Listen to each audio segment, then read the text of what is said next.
இயேசு கிறிஸ்துவின் இனிதான நாமத்தில் இன்றைய ஆவிக்குரிய சிந்தனைக்கு உங்களை அன்புடன் வரவேற்கின்றோம். இப்போதும் ஒரு பாடலுக்கு பின்பு உங்கள் சிந்தையை தெளிவிக்கும் ஆவிக்குரிய செய்தியை கேட்கலாம். வெள்ளம் போல் நிந்தை மேற்கொள்ள வந்தும் வீரநேகேமியா ஆவியை அளித்தே. வெள்ளம் போல் நிந்தை மேற்கொள்ள வந்தும் வீரநேகேமியா ஆவியை அளித்தே. இட நம்பிக்கை தைரியம் ஈந்தாரே அவர் கிருபை என்றும் உள்ளதே.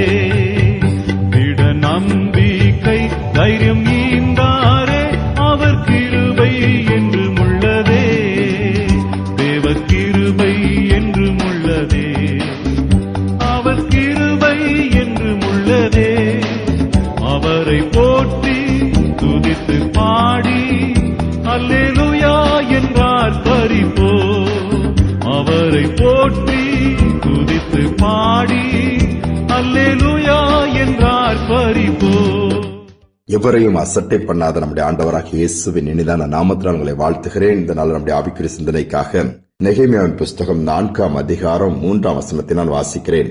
அப்பொழுது அம்மோனியன் ஆகிய தொபியா அவன் பக்கத்தில் நின்று, அவர்கள் கட்டினாலும் என்ன, ஒரு நரி ஏறி போனால் அவருடைய கல்மதில் இடிந்து போகும் என்றான். எருசலேம் அலங்கம் எல்லாம் இடிக்கப்பட்டு சுட்டரிக்கப்பட்ட கடந்த காலம் அது. நெகேமியா சூசான் அரண்மனையில் இருக்கிறார். பார்க்க அவருடைய சகோதரர்கள் அந்த இஸ்ரவேல் தேசத்திலிருந்து அங்கு வருகிறார்கள். வரும்பொழுது எல்லா செய்திகளையும் விசாரிக்கும் பொழுது சிறையிருப்பிலே மீதியா இருக்கிறவர்கள் படுகிற பாடு ரொம்ப வேதனையாக இருக்கிறது. சொல்ல முடியாத வேதனை. பட்டணங்கள் எல்லாம் தீக்கிரையாகிவிட்டது, சுட்டரிக்கப்பட்டு பரிதாபமா இருக்கும்போது நெகேமியாவுக்குள் ஒரு துக்கம், ஒரு பாரம், அது அப்படியே தரிசனமாய் மாறுகிறது. ஜெபிக்கிறார், ஆண்டவர் வழி நடத்துகிறார். ராஜாவின் கண்களில் தயை கிடைத்து தன்னுடைய பட்டணமாகிய அந்த எருசலேமுக்கு போகிறார். போய் கட்டுமான பணிகளை ஆரம்பிக்கும் பொழுது விரோதமாக ஜனங்கள் எழும்புகிறார்கள். அது குறிப்பிட்ட ஒரு சிலர் எழும்புகிறார்கள். அதை பார்க்கும்போது சன்பல்லாத் தொபியான கூட்டம் எழும்பி அவர்களை அசட்டை பண்ணுவதோடு மட்டுமல்ல பரிகாசம் பண்ணுகிறார்கள்.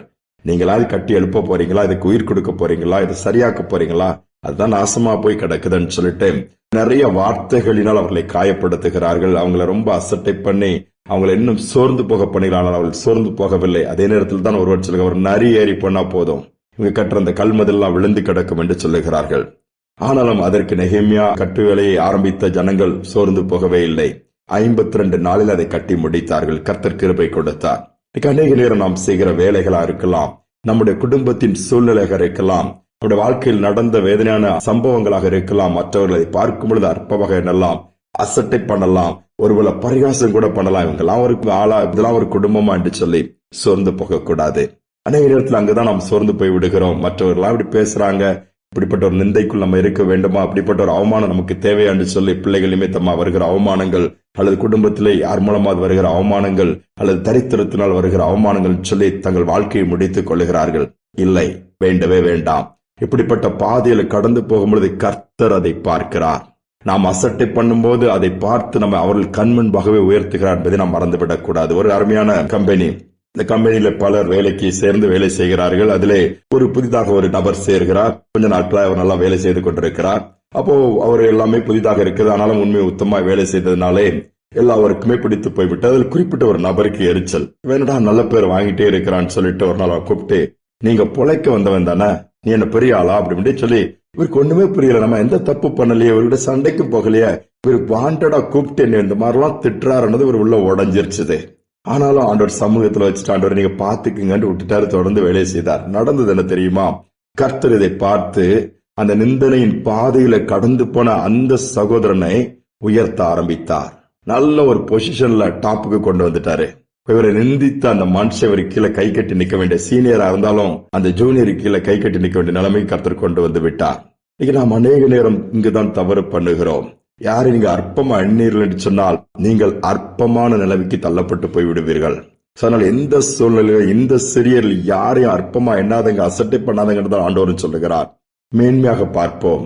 பிடிக்கலன்னா ஒதுங்கி போயிரும். அதுக்காக அவர்களை குற்றம் சாட்டி காயப்படுத்தி இப்படிதான் அப்படிதான் சொல்லி பேசுவதை நிறுத்தி கொண்டால் நமக்கும் நம்முடைய குடும்பத்திற்கும் நல்லது. ஆண்டவருடைய நாமமும் மகிமைப்படும், ஆண்டவரும் சந்தோஷப்படுவார். அதை விட்டு விட்டு குற்றம் சாட்டும் பொழுது ஆண்டவர் சும்மா இருக்க மாட்டார்.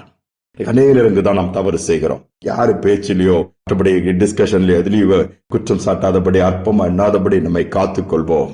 நிந்தையை பார்த்து நிந்தையை மாற்றி அந்த இடத்துல உயர்த்துகிற தேவன். நம்முடைய வாழ்க்கை சற்று யோசித்து பார்ப்போம். ஒருவேளை நீங்க நிந்தனையின் பாதையில் கடந்து போறீங்களா? இப்படிப்பட்ட வேதனையான அனுபவங்களை கடந்து போறீங்களா? மற்றவங்களால் அற்பமா எண்ணப்படுறீங்களா? நெருக்கப்படுறீங்களா? சோர்ந்து போக வேண்டாம். உன்னதமான தேவனை நோக்கி கூடுங்கள். நிச்சயமாக அவர் உத்தரவு கொடுத்து உயர்த்துவார். ஜெபிப்போம். அன்பின் தகப்பனே, இந்த புதிய நாளின் காலை நேரத்திற்காக அன்றைய துதிக்கிறோம், ஸ்தோத்திரிக்கிறோம். எங்கு பார்த்தாலும் பாடுகள், வேதனை, கண்ணீர், அவமானங்கள், நிந்தைகள் அப்பா. இதனால் தற்கொலைகளும் பெருகிக் கொண்டிருக்கிறது. வாழ்வதற்கே பிடிக்கலன்னு சொல்கிற கூட்டங்களும் அதிகமாப்பா. இப்படிப்பட்ட நெருக்கத்தினால் எத்தனை நாட்கள் இந்த பாடுகள், எத்தனை நாட்கள் இந்த அவமானம், என் குடும்பத்துல இப்படி ஒரு காரியம் நடந்துருச்சு, வீட்டுல இப்படி ஒரு சூழ்நிலை ஏற்பட்டுருச்சு, பல விதத்துல உடைந்து போய், நொந்து போய், சோர்ந்து போய், வெளியே போவதற்கு கூட பிடிக்காமல், வேலைக்கு போக கூட விரும்பாமல், ஒருவேளை முடங்கி கிடக்கிற பிள்ளைகள் இதை கேட்க நேரிடுமானால் தட்டி கொடுத்து, தூக்கி நிறுத்தி, தைரியப்படுத்தி, எந்த இடத்துல அவமானப்பட்டார்களோ, எந்த இடத்துல தலை கவிழ்ந்து நிற்க நேரிட்டதோ, எந்த காரியங்கள் தோல்வியை சந்தித்தார்களோ அந்த இடங்களிலே தலை நிமிர்ந்து நிற்க பண்ணுவீராக. உம்மால் முடியாத காரியங்கள் ஒன்றுமே இல்லை. நம்முடைய கரம் பிள்ளைகளை உயர்த்தட்டும், அற்புதங்களை செய்யட்டும். நீர் கூட இருக்கிறதை ஒவ்வொரு சத்துருக்களும் காணட்டும் அப்பா. பெரிய காரியங்கள் செய்வதற்காய் ஸ்தோத்திரம். நாள் முழுதும் நடத்தல் உண்டாகட்டும். தாழ்த்தி ஒப்புக் கொடுக்கிறேன். துதிகனமை ஏற்றுக்கொள்ளும் இயேசுவின் நாமத்தில் வேண்டிக் கொள்கிற நல்ல பிதாவே, ஆமேன், ஆமேன். மற்றவர்கள் நிந்தையா சொல்கிற வார்த்தை பார்த்து கேட்டு சோர்ந்து போக வேண்டாம். கர்த்தர் பட்சத்தில் இருக்கிறார். அதே நிந்தையை கர்த்தர் நமக்கு ஆசீர்வாதமாய் மாற்றிக் கொடுப்பார். இந்த சிந்தனையோடு இந்த நாளை தொடருவோம். மீண்டும் நாளை தினம் சந்திப்போம்.